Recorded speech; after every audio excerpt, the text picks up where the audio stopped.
മഹാലക്ഷ്മി സീരിയലിൻ്റെ പുതിയൊരു എപ്പിസോഡിൻ്റെ പ്രമുഖ വിശേഷങ്ങളിലേക്ക് എല്ലാവർക്കും സ്വാഗതം. അങ്ങനെ നമ്മളെല്ലാവരും കാത്തിരുന്ന ആ ഒരു 7-ാം മാസത്തെ ചടങ്ങാണ് ഇന്നത്തെ എപ്പിസോഡിൽ വരാൻ പോകുന്നത്. എന്തായാലും ചടങ്ങ് എങ്ങനെയെങ്കിലും മുടക്കണം എന്നൊക്കെ ഉണ്ണിയും ദുർഗയും ആലോചിക്കുന്നുണ്ടെങ്കിലും പല പ്രാവശ്യം ഇവരെ ഉപദ്രവിക്കാൻ ശ്രമിച്ചിട്ട് ഉപദ്രവിക്കാൻ നോക്കിയവർക്കൊക്കെ പണി കിട്ടിയതുകൊണ്ട് തന്നെ ദുർഗ ഉണ്ണിയോട് പറയുന്നുണ്ട്, വേണ്ടടാ ഇനിയിപ്പോൾ നമ്മൾ അതിനൊന്നും നിൽക്കണ്ട. ഇപ്പം തന്നെ കർണമോളുടെ അച്ഛനാണെങ്കിൽ കണ്ണനെയും മഹാലക്ഷ്മിയും കൊല്ലാനായിട്ടല്ലേ ലോറി കൊണ്ട് പോയത്. എന്നിട്ട് എന്തായി, അയാൾക്ക് എന്തോ അപകടം പറ്റിയെന്ന് പറയുമ്പോൾ ഉണ്ണി പറയുന്നുണ്ട്, അത് എനിക്ക് മനസ്സിലാവാത്ത അമ്മേ, ആ ലോറി എവിടെയും ഇടിച്ചിട്ടോ ഒന്നുമില്ല. ഞാൻ ആ ലോറി പോയി കണ്ടിരുന്നു. ലോറിക്കാണെങ്കിൽ ഒരു കുഴപ്പവും പറ്റിയിട്ടില്ല. ഇയാൾ ഏതോ ഉയർന്ന സ്ഥലത്തുനിന്ന് വീണതുപോലെ ഇയാൾക്ക് പറ്റിയേക്കണം. അതെങ്ങനെയാണ് സംഭവിച്ചതെന്ന് അറിയില്ല എന്ന് പറയുമ്പോൾ ദുർഗ പറയുന്നുണ്ട്, ഇപ്പോൾ എല്ലാവരും പറയണ പോലെ ആ മഹാലക്ഷ്മിക്ക് എന്തോ ഒരു ശക്തി ഉണ്ടെന്ന് എനിക്കും ഉറപ്പായിട്ടുണ്ട്. ഇല്ലെങ്കിൽ എത്രയോ പ്രാവശ്യം അവൾ മരിച്ചു എന്നും പറഞ്ഞ് സന്തോഷത്തോടു കൂടി ആഘോഷിച്ചു. പക്ഷേ അതിനുശേഷം നമുക്ക് ദുഃഖമല്ലേ ഉണ്ടായിട്ടുള്ളൂ. അവൾ ജീവനോടെ എപ്പോഴും തിരികെ വരാറുണ്ട്. ആ സമയത്ത് ഉണ്ണിക്ക് വേറൊരു സംശയം തോന്നുന്നുണ്ട്, എന്നാലും അമ്മേ അച്ഛൻ എന്തായിരിക്കുമോ ആ പ്രതാപൻ്റെ ശരീരത്തിൽ കയറിയേക്കണേന്ന് ചോദിക്കുമ്പോൾ ദുർഗ പറയുന്നുണ്ട്, അതാണ് എനിക്ക് മനസ്സിലാവാത്ത. അച്ഛനും പ്രതാപനും തമ്മിൽ ഇതിനു മുമ്പ് നേരിട്ട് കണ്ടിട്ട് പോലുമില്ല. പിന്നെ എങ്ങനെയായി അച്ഛൻ അയാളുടെ ദേഹത്ത് കയറി? അത് മാത്രമല്ലാമേ അയാൾ ആരെയോ കൊന്നു എന്നൊക്കെ വിളിച്ച് കൂവുന്നുണ്ടെന്നാണ് ഡോക്ടർ പറഞ്ഞ്. എന്തായാലും നമ്മൾക്ക് അയാളെ ഒന്ന് പോയി കാണാമായിരുന്നു എന്ന് പറയുമ്പോൾ ദുർഗയാണെങ്കിൽ ഈ കരുണ പറഞ്ഞ കാര്യങ്ങൾ പറയുന്നുണ്ട്. കരുണമോൾക്ക് അതിനോട് താല്പര്യമില്ല എന്നല്ലേ പറഞ്ഞ്. പിന്നെ എങ്ങനെയാണ് നമ്മൾ ചെല്ലണേ? എന്തായാലും കുറച്ച് ദിവസം കൂടി കഴിയട്ടെ. ഇനിയിപ്പോൾ ഇന്ന് മഹാലക്ഷ്മിയുടെ 7-ാം മാസത്തിൻ്റെ ചടങ്ങല്ലേ, അതൊക്കെ കഴിഞ്ഞിട്ട് നമുക്ക് വേണമെങ്കിൽ ആ പ്രതാപനെ ഒന്ന് പോയി കാണാം. എന്തായാലും ഈ ചടങ്ങ് എങ്ങനെയെങ്കിലും ഒന്ന് മുടക്കണമെന്ന് വിചാരിച്ചിട്ട് അതിനൊരു വഴിയും കിട്ടണില്ലല്ലോ എന്ന് പറയുമ്പോൾ ദുർഗ പറയുന്നുണ്ട്, അതല്ലേടാ മോനെ ഞാൻ നിന്നോട് പറഞ്ഞത്, ഈ ചടങ്ങ് മുടക്കാനൊന്നും നിൽക്കണ്ട. എന്തായാലും വാമേട്ടനായിട്ട് തന്നെ കണ്ണനെയും മഹാലക്ഷ്മിനെയും ഇല്ലാണ്ടാക്കാനുള്ള എന്തെങ്കിലും ഒരു മാർഗം കണ്ടോളും. വാമേട്ടൻ അങ്ങനെ അടങ്ങിയിരിക്കുന്നൊന്നും തോന്നണില്ല എന്ന് പറയുമ്പോൾ ഉണ്ണിയാണെങ്കിൽ പറയുന്നുണ്ട്, ഇപ്പം മേഹേട്ടൻ ഉണ്ടായിരുന്നെങ്കിൽ ഇതിനെല്ലാം ഒരു തീരുമാനമായേനെ. അതെങ്ങനെയാണ്? അതിൻ്റെ ഇടയ്ക്ക് മേഹേട്ടനാണെങ്കിൽ കിടപ്പിലും ആയല്ലോ. ഇനി മേഹേട്ടൻ എന്ന് എഴുന്നേറ്റ് വരാനാ? മേഹേട്ടനെ എഴുന്നേറ്റ് വരുമ്പോഴേക്കും ഇവരുടെ കുഞ്ഞൊക്കെ ജനിച്ചിട്ടുണ്ടാവും. പിന്നെ നമുക്ക് ആ സ്വത്തിൽ ഒരു അവകാശം ഉണ്ടാവില്ല. എല്ലാ സ്വത്തിൻ്റെ അവകാശി ആ കുഞ്ഞായിരിക്കും. ഇതൊന്നും കരുണയ്ക്ക് ഒരിക്കലും അംഗീകരിക്കാനോ സഹിക്കാനോ പറ്റില്ല. കരുണ എന്നും ആഗ്രഹിച്ചിരുന്നത് മഹാലക്ഷ്മിക്ക് ഒരിക്കലും കുഞ്ഞ് ജനിക്കില്ല. അപ്പം ഞങ്ങളുടെ കുഞ്ഞിനെ കണ്ണനും മഹാലക്ഷ്മിയും പൊന്നു പോലെ നോക്കും. അതുപോലെ തന്നെ അവരുടെ സ്വത്തെല്ലാം ഞങ്ങളുടെ കുഞ്ഞിന് കിട്ടുമെന്ന് വിചാരിച്ചായിരുന്നേ. ഇനിയിപ്പോൾ കരുണയുടെ ആ പ്രതീക്ഷയൊക്കെ തകർന്ന സ്ഥിതിക്ക് കരുണ ഇനി എൻ്റെ ഒരു കുഞ്ഞിന് ജന്മം നൽകാൻ പോലും തയ്യാറാവില്ല. അന്നേരം ദുർഗ പറയുന്നുണ്ട്, നീ എങ്ങനെയെങ്കിലും കരുണമോളോട് തഞ്ചത്തിൽ നിന്ന് അവളുടെ അച്ഛൻ്റെയും മുത്തശ്ശിയുടെയും പേരിലുള്ള സ്വത്തൊക്കെ നിൻ്റെ പേരിലാക്കാൻ നോക്ക്. ഇനിയിപ്പോൾ വേറെ കണ്ണൻ്റെ സ്വത്തുക്കളൊന്നും കിട്ടുമെന്ന് പ്രതീക്ഷിക്കണ്ട. ആ സ്വത്തുക്കളൊന്നും കിട്ടിയില്ലെങ്കിലും നിനക്ക് ജീവിക്കാനുള്ള സ്വത്ത് കരുണമോളുടെ വീട്ടിലുണ്ടാന്ന് പറയുമ്പോൾ ഈ ഉണ്ണി പറയുന്നുണ്ട്, അതെങ്ങനെയാണ്? അത് അവളുടെ അമ്മയുടെയും കൂടി പേരിലുള്ള സ്വത്തുക്കളാണ്. അതിൻ്റെ ഒരു വീതം മഹാലക്ഷ്മിക്കും പോകുമെന്ന് പറയുമ്പോൾ ദുർഗയ്ക്കാണെങ്കിൽ അത് കേട്ടിട്ട് ഭയങ്കര ദേഷ്യം വരുന്നുണ്ട്. ദുർഗ പറയുന്നുണ്ട്, ഇതെന്തൊരു വിധിയായി പോയി. എല്ലായിടത്തും അവൾക്ക് മാത്രമേ സ്വത്തുക്കളുള്ളൂ. ഇവിടെ തന്നെ കണ്ടില്ലേ, കണ്ണനാണെങ്കിൽ ഉള്ള സ്വത്തെല്ലാം അവളുടെ പേരിൽ എഴുതി കൊടുത്തു എന്ന്. ഇതേസമയം നമ്മളുടെ സാഗറും അഞ്ജു ആണെങ്കിൽ ഇതെല്ലാം കേട്ടുകൊണ്ട് വരുന്നുണ്ട്. ഇവരെ കണ്ടതും ഈ ദുർഗ ചോദിക്കുന്നുണ്ട്, എന്താടി നിങ്ങൾ ഇവിടെ ഒളിഞ്ഞു നിന്ന് കേൾക്കുമായിരുന്നു എന്ന് ചോദിക്കുമ്പം ഞങ്ങളെന്തിനാ ഒളിഞ്ഞു നിന്ന് കേൾക്കണേ? ഞങ്ങൾക്ക് അതിൻ്റെ ആവശ്യമൊന്നുമില്ല. എന്തായാലും നിങ്ങൾ എന്തൊക്കെ പ്ലാൻ ചെയ്താലും അവസാനം നഷ്ടം ഉണ്ടാവുന്നത് നിങ്ങൾക്ക് തന്നെയായിരിക്കും. ഇപ്പം തന്നെ ഏട്ടനെയും ഏടത്തിനെയും കൊല്ലാനായിട്ട് കരുണേടത്തിയുടെ അച്ഛൻ പോയിട്ട് ആർക്കും അപകടം പറ്റിയ കരുണേടത്തിയുടെ അച്ഛന് തന്നെയല്ലേ. അതുമാത്രമല്ല കരുണേടത്തിയുടെ അച്ഛൻ്റെ ശരീരത്തിൽ എൻ്റെ അച്ഛൻ്റെ ആത്മാവ് കയറിയേക്കോ എന്ന് പറഞ്ഞ് അതെന്താണെന്ന് എനിക്ക് എത്ര ആലോചിച്ചിട്ടും പിടി കിട്ടാത്ത. ഇനി കരുണേടത്തി അച്ഛനായിരിക്കുമോ എൻ്റെ അച്ഛനെ കൊന്നേന്നൊക്കെ ചോദിക്കുമ്പം ദുർഗ പറയുന്നുണ്ട്, നീ ആവശ്യമില്ലാത്തതൊന്നും പറയില്ലേ. കരുണമോളുടെ അച്ഛനൊന്നും അല്ല വിശ്വേട്ടനെ കൊന്നത്, അതൊരു ആക്സിഡൻ്റ് ആയിരുന്നു എന്ന് പറയുമ്പം അമ്മ അങ്ങനെ വിശ്വസിച്ചുകൊണ്ടിരുന്നോ? പിന്നെ എന്തുകൊണ്ടാണ് അച്ഛൻ്റെ ആത്മാവ് കരുണേടത്തിയുടെ അച്ഛൻ്റെ ശരീരത്തിൽ കയറിയേക്കണേന്ന് ചോദിക്കുമ്പം ദുർഗയ്ക്കാണെങ്കിലും എന്ത് മറുപടി പറയണമെന്ന് അറിയില്ല. അങ്ങനെ ദുർഗ ഇങ്ങനെ മിണ്ടാണ്ട് നിൽക്കുന്ന സമയത്ത് കരുണ പറയുന്നുണ്ട്, എന്തായാലും ഇന്ന് ഏടത്തിയുടെ 7-ാം മാസത്തെ ചടങ്ങ് നടക്കുന്ന ദിവസമല്ലേ, ആ ചടങ്ങ് കൊളാക്കാൻ വേണ്ടിയിട്ട് അമ്മയുടെ മോൻ എന്തെങ്കിലുമൊക്കെ പ്ലാൻ ചെയ്തിട്ടുണ്ടാവുമല്ലോ. എന്ത് പ്ലാൻ ചെയ്താലും അതൊന്നും നടക്കാൻ പോണില്ല എന്ന് പറയുമ്പം ദുർഗ പറയുന്നുണ്ട്, നീ എന്തിനാടി ആവശ്യമില്ലാത്തതൊക്കെ പറയണേ? ഞങ്ങളങ്ങനെ ഒന്നും പ്ലാൻ ചെയ്തിട്ടില്ല എന്ന് പറയുമ്പോൾ നിങ്ങളല്ലേ, നിങ്ങൾ എന്തൊക്കെ ചെയ്യുമെന്നൊക്കെ ഞങ്ങൾക്കറിയാം. ഒന്നുമില്ലെങ്കിലും എൻ്റെ വയറ്റിൽ വളർന്ന കുഞ്ഞിനെ നശിപ്പിച്ച ആളല്ലേ എൻ്റെ അമ്മ. അതുകൊണ്ട് കണ്ണേട്ടനൊരു കുഞ്ഞുണ്ടാവാൻ നിങ്ങൾ അനുവദിക്കൂല എന്നൊക്കെ എനിക്കറിയാമെന്ന് പറയുമ്പോൾ ഉണ്ണിയാണെങ്കിൽ നീ നിൻ്റെ കാര്യം നോക്കടി, നീ ഞങ്ങളെ ഭരിക്കാനൊന്നും വരണ്ട. നീ ഇപ്പോൾ ഇവിടെ വന്ന് താമസിക്കണേ, എന്തിനാ നിനക്കിവിടുന്ന് പോയി കൂടിയെന്നൊക്കെ ചോദിക്കുമ്പം ഈ മഞ്ജു പറയുന്നുണ്ട്, അതെന്തിനാ ഞാനിവിടുന്ന് പോണേ? അങ്ങനെയാണെങ്കിൽ ഇവിടുന്ന് ആദ്യം ഇറങ്ങേണ്ടത് നിങ്ങളാ. എപ്പോഴും ഏട്ടനെയും ഏടത്തിനെയും കൊല്ലണം എന്ന് വിചാരിച്ച് നടക്കണം. നിങ്ങൾ ഇവിടെ താമസിക്കുന്നുണ്ടെങ്കിൽ പിന്നെ ഞങ്ങൾക്ക് താമസിക്കാൻ എന്താ കുഴപ്പം? എന്തായാലും ഇനി നിങ്ങൾ എന്നോട് ഇതുപോലെ സംസാരിച്ചിട്ടുണ്ടെങ്കിൽ നല്ല മറുപടി ആയിരിക്കും എൻ്റെ കയ്യിൽ നിന്ന് കിട്ടണേന്നും പറഞ്ഞ് ദേഷ്യപ്പെട്ടുകൊണ്ട് ഈ മഞ്ജുവും സാഹറും കൂടി മഹാലക്ഷ്മിയെ വിളിക്കാനായിട്ട് പോകുന്നുണ്ട്. പിന്നീട് കാണിക്കുന്നത് നമ്മളുടെ പ്രതാപനെയാണ്. പ്രതാപനും പ്രതാപൻ്റെ അമ്മയും കരുണയും റൂമിലുണ്ട്. ആ സമയത്ത് കരുണ പറയുന്നുണ്ട്, മുത്തശ്ശി ഇന്ന് അവളുടെ 7ാം മാസത്തെ ചടങ്ങ് നടക്കുമെന്ന് പറയുമ്പോൾ പ്രതാപൻ ചോദിക്കുന്നുണ്ട്, നേരാണോ മോളെ, ലക്ഷ്മി മോളുടെ 7ാം മാസത്തെ ചടങ്ങാണോ? അപ്പോൾ ചടങ്ങ് കഴിയുമ്പോൾ ലക്ഷ്മി മോളെ ഇങ്ങോട്ട് കൊണ്ടുവരില്ലേ എന്ന് ചോദിക്കുമ്പം അതെന്തിനാ അവളെ ഇങ്ങോട്ട് കൊണ്ടുവരണേ? അവളെ ഇങ്ങോട്ടൊന്നും കൊണ്ടുവരില്ല, അവൾ ആ ലേഖയുടെ വീട്ടിലേക്കായിരിക്കും പോണേന്ന് പറയുമ്പം പ്രതാപൻ്റെ അമ്മയും പറയുന്നുണ്ട്, അത് ശരിയാ, അവളെ ഇങ്ങോട്ട് കൊണ്ടുവരേണ്ട കാര്യമൊന്നുമില്ല, അവളെ ലേഹ്യം അനന്തവും നോക്കിക്കോളും. ഇത് പ്രതാപൻ പറയുന്നുണ്ട്, എന്താ മോളെ അങ്ങനെ പറയണേ, അത് മോളുടെ ചേച്ചിയല്ലേ, അവൾ ഇവിടെ വരട്ടെ, ഇവിടെ വന്ന് താമസിക്കട്ടെ, നമ്മൾ നോക്കണ്ടേ അവളെ എന്നൊക്കെ ചോദിക്കുമ്പോൾ അച്ഛൻ എന്താ അച്ഛാ ഈ പറയണേ? ഇത്രയും നാളും അച്ഛൻ അങ്ങനെയല്ലല്ലോ പറഞ്ഞുകൊണ്ടിരുന്നത്, അവളെയും അവളുടെ കുഞ്ഞിനെയും കൊല്ലണം എന്നല്ല പറഞ്ഞുകൊണ്ടിരുന്നത്, എന്നിട്ടിപ്പോൾ എന്താ പറ്റിയത്? അല്ലെങ്കിൽ തന്നെ അച്ഛൻ അവളെയും അയാളെയും കൊല്ലാൻ വേണ്ടിയിട്ടല്ലേ അന്ന് ലോറിയായിട്ട് പോയത്? അന്ന് ഞാൻ ഒരുപാട് സന്തോഷിച്ചു അവളുടെയും അയാളുടെയും മരണം കാണാൻ പറ്റുമെന്ന് വിചാരിച്ചിട്ട്, പക്ഷേ സന്തോഷമൊക്കെ വെറുതെ ആയിപ്പോയി. ഇപ്പം അച്ഛനാണെങ്കിൽ അവരെ എങ്ങനെയെങ്കിലും സത്യങ്ങൾ അറിയിക്കണമെന്നും പറഞ്ഞ് നടക്കുക. അന്ന് എന്താ അച്ഛൻ അവരെ കൊല്ലാണ്ടിരുന്നതെന്ന് ചോദിക്കുമ്പോൾ അത് മോളെ ഞാനന്ന് ശരിക്കും അവരെ കൊല്ലാനായിട്ട് പോയതാ, പക്ഷേ ആ വിശ്വനാഥൻ വന്ന് എന്നെ അതിൽ നിന്നും തടഞ്ഞു. എന്ത് വിശ്വനാഥൻ വന്നു എന്നോ? അച്ഛൻ എന്തൊക്കെയാ അച്ഛാ ഈ പറയണേന്ന് ചോദിക്കുമ്പോൾ സത്യം മോളെ, ഞാൻ അവരുടെ കാറിലേക്ക് ലോറി ഓടിച്ച് കയറ്റാൻ പോയ സമയത്താണ് വിശ്വനാഥൻ എൻ്റെ അടുത്ത് വന്നത്. എന്നിട്ട് അവൻ എന്നെ ഓടിച്ചപ്പോൾ ഞാൻ പേടിച്ച് ഓടി, അങ്ങനെ ഞാൻ വീണ് എൻ്റെ കാലിന് പരിക്ക് പറ്റിയെന്ന് പറയുമ്പം കരുണയാണെങ്കിൽ ആകെ പേടിക്കുന്നുണ്ട്.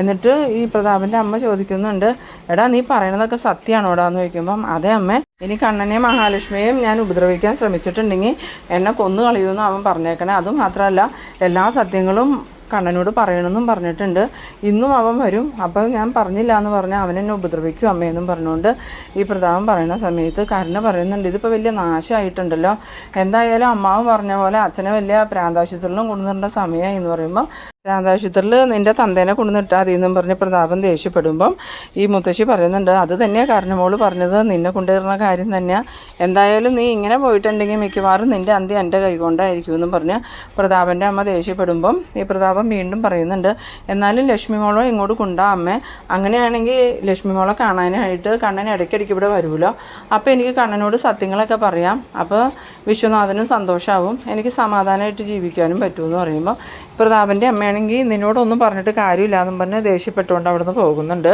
പിന്നീട് കാണിക്കുന്നത് നമ്മളുടെ വാമദേവനെയാണ്.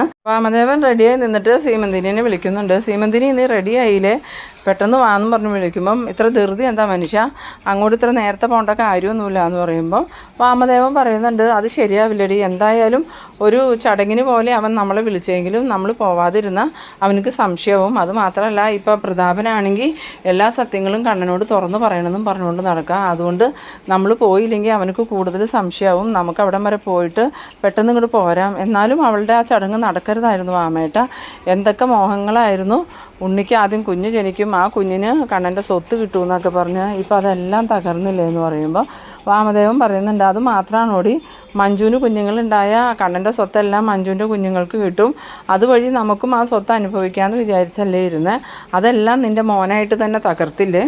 അത് വാമേട്ടൻ പറഞ്ഞത് നേരാ, അവൻ നല്ലവനായിരുന്നെങ്കിൽ മഞ്ജു ആ സാഗറിൻ്റെ ഒപ്പം പോവില്ലായിരുന്നു, അതെങ്ങനെയാണ്, വിവാഹത്തിന് മുമ്പേ മഞ്ജുവും അവനും ഇഷ്ടത്തിലായിരുന്നു, അവൾ ഓർമ്മ വച്ച കാലം മുതലേ അവനെ സ്നേഹിച്ചുകൊണ്ട് നടന്നതാണ്, എന്നിട്ട് അവളെ ചതിച്ചുകൊണ്ട് വേറൊരുത്തിക്ക് ഒരു കുഞ്ഞിനെയും കൊടുത്തിട്ട് അവൻ അവളെ വിവാഹം കഴിച്ചു, എന്നിട്ടും അവൻ ആ ബന്ധം തുടർന്നുകൊണ്ടിരുന്നു, അതുകൊണ്ടല്ലേ ഇപ്പോൾ മഞ്ജു ഇറങ്ങി പോകേണ്ട വന്നതെന്ന് ചോദിക്കുമ്പോൾ വാമദേവൻ പറയുന്നുണ്ട്, സംഭവിച്ചതെല്ലാം സംഭവിച്ചു, ഇനിയിപ്പോൾ നമ്മളുടെ മുന്നിൽ വേറെ ഒരു മാർഗ്ഗവും ഇല്ല, നല്ലപോലെ നിന്ന് സ്വാതിയുടെ വിവാഹം നടത്താനുള്ള പൈസയെങ്കിലും കണ്ണൻ തരുമായിരിക്കും, അതുമാത്രമല്ല ഇനിയിപ്പോൾ അവൻ്റെ അച്ഛനെ കൊന്നത് ഞാനാണെന്നെങ്ങാനും അവൻ അറിഞ്ഞിട്ടുണ്ടെങ്കിൽ മാസം അവൻ അക്കൗണ്ടിലേക്ക് ഇട്ട് തന്നുകൊണ്ടിരിക്കുന്ന ആ പൈസ അവിടെ നിൽക്കും, പിന്നെ ജീവിക്കാൻ ഒരു മാർഗ്ഗം ഉണ്ടാവില്ല, സ്വാതിയുടെ വിവാഹവും നടക്കൂല എന്ന് പറയുമ്പോൾ സീമന്തിനി പറയുന്നുണ്ട്, ഞാൻ അപ്പോഴേ പറഞ്ഞതാ ഒന്നിനും പോകണ്ട, കണ്ണനും മഹാലക്ഷ്മിയായിട്ട് സ്നേഹത്തിൽ നിൽക്കാൻ, അപ്പോൾ അച്ഛനും മോനുക്കും കണ്ണനെയും മഹാലക്ഷ്മിയും കൊല്ലണം, ഇപ്പോൾ കണ്ടില്ലേ ആ പ്രതാപനാണെങ്കിലും അവരെ കൊല്ലാൻ ചെന്നിട്ട് വിശ്വനാഥൻ്റെ പ്രേതം തന്നെ പ്രതാപന് പണി കൊടുത്തു, ഇപ്പോൾ പ്രതാപൻ്റെ ദേഹത്തുനിന്ന് വിശ്വനാഥൻ്റെ പ്രേതമൊട്ട് ഇറങ്ങി പോകണമില്ല, ഇനിയിപ്പോൾ പണി കിട്ടാൻ പോണത് വാമേട്ടനായിരിക്കും എന്ന് പറയുമ്പം ഈ വാമദേവൻ പറയുന്നുണ്ട്, എൻ്റെ പൊന്ന് സീമന്തിനി നീയും കൂടി എന്നെ ഇങ്ങനെ പേടിപ്പിക്കല്ലേ, അല്ലെങ്കിൽ തന്നെ പേടിച്ച് വിറച്ചാൽ ഞാനിപ്പോൾ നടക്കണേന്ന്. പിന്നീട് കാണിക്കുന്നത് അനന്തുവിൻ്റെ വീടാണ്. അനന്തുവിൻ്റെ വീട്ടിൽ മഹാലക്ഷ്മി ആണെങ്കിൽ റെഡി ആവാണ് കമലേശ്വരത്തേക്ക് പോകാൻ വേണ്ടിയിട്ട്. ആ സമയത്ത് ലേഖ പറയുന്നുണ്ട്, മഹി പോയിട്ട് ഇന്നത്തെ ചടങ്ങ് കഴിഞ്ഞാൽ അപ്പം തന്നെ തിരിച്ചും കൂടി വന്നോട്ടോ എന്ന് പറയുമ്പോൾ, നോക്കട്ടെ ലേഹ, ചിലപ്പോൾ ഇന്നൊരു ദിവസം അവിടെ നിൽക്കുമായിരിക്കും എന്ന് പറയുമ്പോൾ, അതൊന്നും വേണ്ട മഹി, ഇനി കൂടുതൽ റിസ്ക് എടുക്കാൻ പറ്റില്ല. അവിടെ ഉള്ളത് നിങ്ങളുടെ ശത്രുക്കളാണ്. അവർ ഈ കുഞ്ഞ് ജനിക്കണമെന്ന് ഒരിക്കലും ആഗ്രഹിക്കുന്നവരല്ല. അതുകൊണ്ട് അവിടെ നിന്നാൽ ഏത് രീതിയിലും അവർ മഹീനെയും കുഞ്ഞിനെയും ഇല്ലാണ്ടാക്കാൻ നോക്കും. ആ സമയത്ത് മഹാലക്ഷ്മി ഈ ലേഹേനെ സമാധാനിപ്പിക്കുന്നുണ്ട്. അങ്ങനെയൊന്നും ഉണ്ടാവില്ല ലേഹ, എനിക്കറിയാലോ, അതുകൊണ്ട് ഞാൻ സൂക്ഷിച്ചോളാം. എന്തായാലും ഇന്നൊരു ദിവസത്തെ കാര്യമല്ലേ ഉള്ളൂ. ഇതുവരെ മഞ്ജു വരാത്ത എന്നാന്ന് ചോദിക്കുമ്പോൾ, മഞ്ജു ഇപ്പോൾ വരുമായിരിക്കും എന്നും പറഞ്ഞ് ഇവരങ്ങനെ നിൽക്കുന്ന സമയത്ത് മഞ്ജു വരുന്നുണ്ട്. മഞ്ജു വന്നതും എടുത്ത് റെഡിയായില്ലേന്ന് ചോദിക്കുമ്പോൾ, ഉവ്വ മഞ്ജു ഞാൻ റെഡിയായി, എന്നാൽ നമുക്ക് പോയാലോ എന്ന് ചോദിക്കുമ്പം ലേഹ വന്നിട്ട് പറയുന്നുണ്ട്, മഞ്ജു ഞാൻ ഇഷ്ടത്തോടു കൂടിയൊന്നും അല്ല മഹിയെ അങ്ങോട്ട് വരുന്നത്. മഞ്ജുവിനെ അറിയാലോ, മഞ്ജുവിൻ്റെ അമ്മയുടെയും സഹോദരൻ്റെയൊക്കെ കാര്യം. എന്തായാലും മഞ്ജു ഒരുപാട് സൂക്ഷിക്കണം കേട്ടോ. വേറെ ഒരു ഭക്ഷണവും മഹിക്ക് കൊടുക്കരുത്. മഞ്ജു ഉണ്ടാക്കുന്ന ഭക്ഷണം മാത്രമേ കൊടുക്കാവുള്ളൂ. അതുമാത്രമല്ല, ആ ചടങ്ങ് നടക്കുന്ന സമയത്ത് എപ്പോഴും മഞ്ജു മഹിയുടെ കൂടെ തന്നെ ഉണ്ടാവണം എന്ന് പറയുമ്പോൾ മഞ്ജു പറയുന്നുണ്ട്, അതൊക്കെ എനിക്ക് അറിയാലോ ലേഹേച്ചി, അത് ലേഹേച്ചി പറഞ്ഞില്ലെങ്കിലും ഞാൻ അങ്ങനെ തന്നെ ചെയ്യുള്ളൂ. എൻ്റെ അമ്മയല്ലേ എൻ്റെ കുഞ്ഞിനെ വരെ നശിപ്പിക്കാൻ നോക്കിയ എൻ്റെ അമ്മ ഏടത്തിയുടെ കുഞ്ഞിനെ നശിപ്പിക്കാൻ ഏതറ്റം വരെ പോകാനും തയ്യാറാവുമെന്ന് എനിക്കറിയാം. അതുകൊണ്ട് ഞാൻ സൂക്ഷിച്ചോളാം എന്ന് പറയുന്നു. അങ്ങനെ മഹാലക്ഷ്മി ആണെങ്കിൽ അനന്തുവിനോടും ലേഹയോടും യാത്ര പറഞ്ഞിറങ്ങുമ്പം അനന്തുവും പറയുന്നുണ്ട്, മഹി സൂക്ഷിച്ചോളണം, ഒരു കുഴപ്പവും സംഭവിക്കരുത്. ഞങ്ങളുടെ എല്ലാവരുടെയും പ്രതീക്ഷ മഹിയുടെ വയറ്റിൽ വളരുന്ന കുഞ്ഞ്, അതില്ലാണ്ടാക്കരുത്, ഒരുപാട് സൂക്ഷിക്കണമെന്നും പറഞ്ഞ് മഹീനെ യാത്ര അയക്കുന്നുണ്ട്. പിന്നീട് കാണിക്കുന്നത് നമ്മളുടെ മഹാലക്ഷ്മിയും മഞ്ജുവും കൂടി കമലേശ്വരത്തേക്ക് വന്ന് കയറുന്ന സമയത്ത് അവിടെ ദുർഗയും ഉണ്ണി ഇരിക്കുന്നുണ്ട്. കരുണയാണെങ്കിൽ കരുണയുടെ അച്ഛൻ്റെ അടുത്തുനിന്ന് ഇങ്ങോട്ട് വന്നിട്ടൊന്നുമില്ല.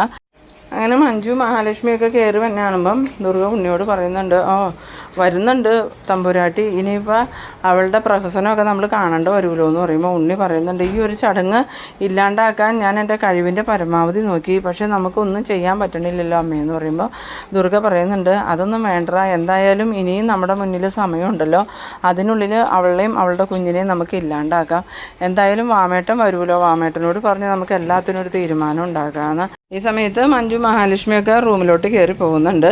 റൂമിലേക്ക് പോയതും കണ്ണൻ വന്നിട്ട് മഹാലക്ഷ്മിയോട് പറയുന്നുണ്ട്, തനിക്ക് ഇടാനുള്ള ഡ്രസ്സും ആഭരണവും ഒക്കെ ആ ഷെൽഫിലുണ്ട്. മഞ്ജുവിനോട് പറഞ്ഞ് അതെല്ലാം എടുത്ത് അണിഞ്ഞ് നല്ല രാജകീയ പ്രൗഢിയിൽ വേണം താൻ താഴേക്ക് വരാൻ. അന്നേരം മഞ്ജു പറയുന്നുണ്ട്, അതൊന്നും ഓർത്ത് ഏട്ടൻ ടെൻഷൻ ആവണ്ട, ഏടത്തിയെ ഒരു രാജ്ഞിയെ പോലെ ഞാൻ ഒരുക്കി കൊണ്ടുവന്നേക്കാം, ഏട്ടൻ ധൈര്യമായിട്ട് പോയിക്കുമെന്ന്. അങ്ങനെ മഞ്ജു ആണെങ്കിൽ മഹാലക്ഷ്മിയെ നല്ല സാരിയൊക്കെ ഉടുപ്പിച്ച് അതുപോലെ ഒരുപാട് ആഭരണങ്ങളൊക്കെ ഇടിയിപ്പിച്ച് നല്ല സുന്ദരിയാക്കി ഒരുക്കുന്നുണ്ട്. ആ സമയത്ത് മഹാലക്ഷ്മി പറയുന്നുണ്ട്, എന്താ മഞ്ജു ഇതൊക്കെ, ഇത്രയും ആഭരണങ്ങളുടെ ഒന്നും ഒരാവശ്യമില്ല മഞ്ജു എന്ന് പറയുമ്പോൾ, അതൊക്കെ വേണം എടുത്തി, ഇവിടെ എല്ലാവരും എടുത്തിയുടെ ഏട്ടൻ്റെ നാശം കാണാനല്ലേ ഇരിക്കണേ, അവരുടെ മുമ്പിലേക്ക് എടുത്ത് ഇതുപോലെ തന്നെ ചെല്ലണം. അന്നേരം മഹാലക്ഷ്മി പറയുന്നുണ്ട്, അമ്മയെ ഇതുവരെ കണ്ടില്ലല്ലോ മഞ്ജു എന്ന് പറയുമ്പം ഏടത്തിയുടെ അമ്മ ഇപ്പോൾ വരുമായിരിക്കും, എന്തായാലും ഏടത്തി ഒന്ന് വിളിച്ച് നോക്കുമെന്നും പറഞ്ഞ് ഫോൺ എടുത്ത് മഹാലക്ഷ്മിക്ക് കൊടുക്കുന്നുണ്ട്.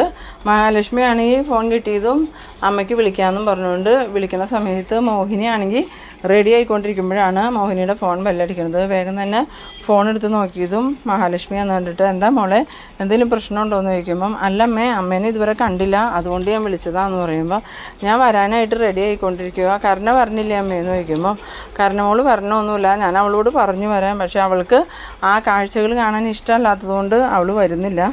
ഇപ്പം അയാൾക്ക് എങ്ങനെയുണ്ടെന്ന് ചോദിക്കുമ്പം അതുപോലെ തന്നെ മോളെ, മാറ്റമൊന്നുമില്ല, എന്തായാലും മോള് വരുമ്പം കണ്ണൻ കൂടെ വരുവാണെങ്കിൽ സത്യങ്ങളൊക്കെ പറയാമെന്നും പറഞ്ഞുകൊണ്ടിരിക്കുക എന്ന് പറയുമ്പം മഹാലക്ഷ്മിക്കാണെങ്കിൽ ആകെ ടെൻഷനായിട്ട്, അമ്മേ എൻ്റെ കൂടെ മഞ്ജു ഉണ്ടെന്നും പറഞ്ഞ് വേഗം ഫോൺ വയ്ക്കുന്നുണ്ട്. പിന്നീട് നമ്മളുടെ മഹാലക്ഷ്മിയും മഞ്ജുവും താഴേക്ക് ഇറങ്ങി വരുന്ന സമയത്ത് ദുർഗയും ഉണ്ണിയും താഴെ നിന്നിട്ട് ഈ മഹാലക്ഷ്മിയെ നോക്കി മനസ്സിൽ പറയുന്നുണ്ട്, ഇവളെ എന്തോരം ആഭരണങ്ങളൊക്കെ ഇട്ട് അവൾ വന്നേക്കണം, എൻ്റെ കരുണമോള് ഇതുപോലെ വരണമെന്നാണ് ഞാൻ ആഗ്രഹിച്ചത്, അത് നടന്നില്ല, എന്നിട്ട് ഒരിക്കലും നടക്കില്ല എന്ന് കരുതിയ കാര്യങ്ങളാലോ ഭഗവാനെ നടക്കണേന്നൊക്കെ ഇങ്ങനെ മനസ്സിൽ വിചാരിക്കുന്നുണ്ട്. ഈ സമയത്ത് ഉണ്ണിയാണെങ്കിൽ ഭയങ്കര ദേഷ്യത്തോടു കൂടി തന്നെ മഹാലക്ഷ്മിയെ നോക്കിക്കൊണ്ട് നിൽക്കുന്നുണ്ട്. ഈ നേരത്താണ് വാമദേവനും സീമന്തിനെയും അങ്ങോട്ട് കയറി വരുന്നത്.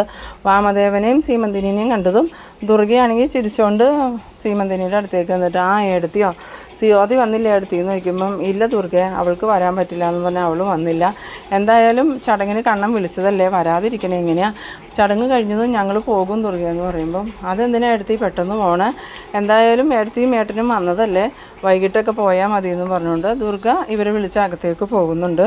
അകത്തേക്ക് പോകുന്ന സമയത്ത് സീമന്തിന് ചോദിക്കുന്നുണ്ട്, ഇത് എന്തോരം ആഭരണങ്ങളൊക്കെ അവൾ ഇട്ടേക്കണേ, ഇതെല്ലാം പുതിയതായിട്ട് വാങ്ങിയതാണോ എന്ന് ചോദിക്കുമ്പോൾ അതിനെന്താ ഏടത്തി വാങ്ങാൻ പാടില്ലേ, അവളുടെ കെട്ടുവൻ്റെ കയ്യിൽ ഇഷ്ടം പോലെ കാശല്ലേ, അവൾക്ക് ഇഷ്ടമുള്ളതെല്ലാം മേടിച്ച് കൊടുക്കാമല്ലോ, എന്തായാലും അവൻ ഒരിക്കലും പ്രതീക്ഷിക്കാത്ത ഒരു കാര്യങ്ങളല്ലേ അവന് കിട്ടിയേക്കണേ, നമ്മൾ വിചാരിച്ചോ അവന് ജീവിതത്തിൽ ഒരച്ഛനാവാൻ പറ്റുമെന്ന്, ഇതിപ്പോൾ അതും നടന്നു. എന്തായാലും ഈ മഹാലക്ഷ്മിക്ക് എന്തോ ഒരു ദൈവിക ശക്തി ഉണ്ടെന്നാണ് എനിക്ക് തോന്നണേ, അല്ലെങ്കിൽ പിന്നെ ഇങ്ങനെയൊക്കെ സംഭവിക്കുക തുറക്കുകയെന്ന് ചോദിക്കുമ്പോൾ എനിക്കൊന്നും അറിയില്ല ഏടത്തി, അവൾക്ക് എന്തൊക്കെയോ ശക്തികളുണ്ടെന്നാണ് എനിക്കും തോന്നണേന്നും പറഞ്ഞുകൊണ്ട് ഇങ്ങനെ നിൽക്കുന്നുണ്ട്. പിന്നീട് ചടങ്ങ് ആരംഭിച്ച് കഴിയുമ്പം എല്ലാവരും മഹാലക്ഷ്മിക്ക് മഞ്ഞളൊക്കെ തേച്ച് കൊടുക്കുന്നുണ്ട്, അതുപോലെ മധുരവും ലഡുവൊക്കെ എല്ലാവരും കൊടുക്കുന്നുണ്ട്. ഈ സമയത്ത് ദുർഗ ഇത് കൊടുക്കാൻ പറഞ്ഞ സമയത്ത് മഞ്ജു പറയുന്നുണ്ട്, എന്തായാലും അമ്മ മഞ്ഞൾ മാത്രം തേച്ചാൽ മതി, മധുരമൊന്നും കൊടുക്കണ്ടെന്ന് പറയുമ്പോൾ എന്താടി ഞാൻ കൊടുത്താൽ എന്തെങ്കിലും കുഴപ്പമുണ്ടാവുമെന്ന് ചോദിക്കുമ്പോൾ കുഴപ്പമുണ്ടാവും, അതുകൊണ്ടല്ലേ അമ്മയോട് കൊടുക്കണ്ടെന്ന് പറഞ്ഞതെന്നും പറഞ്ഞ് മഞ്ജു ആണെങ്കിൽ ഈ ദുർഗ മഹാലക്ഷ്മിക്ക് മധുരം കൊടുക്കാൻ പോകുമ്പോൾ സമ്മതിക്കണില്ല. പിന്നീട് എല്ലാ ചടങ്ങുകളും കഴിഞ്ഞ് വാമദേവനും സീമന്തിനിയും പോകുന്നുണ്ട്. പോണ വഴിക്ക് വാമദേവൻ സീമന്തിനിയോട് പറയുന്നുണ്ട്, ഇനി നമ്മൾ അനങ്ങാതെ ഇരുന്നിട്ട് കാര്യമില്ല, എത്രയും പെട്ടെന്ന് കണ്ണനെയും മഹാലക്ഷ്മിനെയും അതുപോലെ ആ പ്രതാപനെ ഇല്ലാണ്ടാക്കണമെന്ന്. ആ സമയത്ത് സീമന്തിനി പറയുന്നുണ്ട്, ഇനി നിങ്ങൾ ആവശ്യമില്ലാത്തതിനൊന്നും പോവണ്ട, എന്തായാലും കഴിഞ്ഞത് കഴിഞ്ഞു, ഇനിയിപ്പോൾ കണ്ണനെയും മഹാലക്ഷ്മിയെയും കൊല്ലാൻ നടന്നിട്ട് നിങ്ങൾക്കും പ്രതാപൻ്റെ അവസ്ഥയാവണ്ട, എന്തായാലും വിശ്വനാഥൻ്റെ പ്രേതം പ്രതാപൻ്റെ ശരീരത്ത് മാത്രമേ ഇപ്പോൾ കയറിയിട്ടുള്ളൂ, അധികം വൈകാതെ ആ പ്രേതം നിങ്ങളുടെ അടുത്തേക്കും വരുമെന്ന്. ഈ സമയത്ത് വാമദേവനാണെങ്കിൽ നീ എന്തൊക്കെ പറഞ്ഞാലും ഞാൻ അവരെ ഇല്ലാണ്ടാക്കും എന്നൊക്കെ ഇങ്ങനെ മനസ്സിൽ വിചാരിച്ചുകൊണ്ട് പോകുന്നുണ്ട്.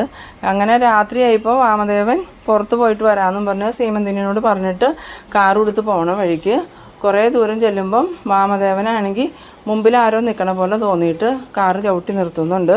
കാറ് ചവിട്ടി നിർത്തിയതും മുമ്പിൽ നിന്ന ആൾ വാമദേവൻ്റെ അടുത്തേക്ക് നടന്നു വരുന്ന ആളുടെ മുഖം കണ്ടതും വാമദേവനാണെങ്കിൽ പേടിച്ച് വിറച്ച് വിശ്വനാഥ നീയോന്നും ചോദിച്ച് ബോധം കെട്ട് വീഴുന്ന ആ ഒരു സീനിലാണ് ഈ എപ്പിസോഡ് അവസാനിക്കുന്നത്. അപ്പോൾ നിങ്ങളെൻ്റെ വീഡിയോ ആദ്യമായി കാണുന്നവരാണെങ്കിൽ ചാനലൊന്ന് സബ്സ്ക്രൈബ് ചെയ്യാനും ഇഷ്ടമായാൽ ലൈക്ക് ചെയ്യാനും ഷെയർ ചെയ്യാനും മറക്കരുത്. അപ്പോൾ ഇതുപോലെ ഇൻട്രസ്റ്റിംഗ് ആയിട്ടുള്ള അടുത്തൊരു എപ്പിസോഡുമായി വീണ്ടും കാണാം. അതുവരേക്കും ബൈ ബൈ.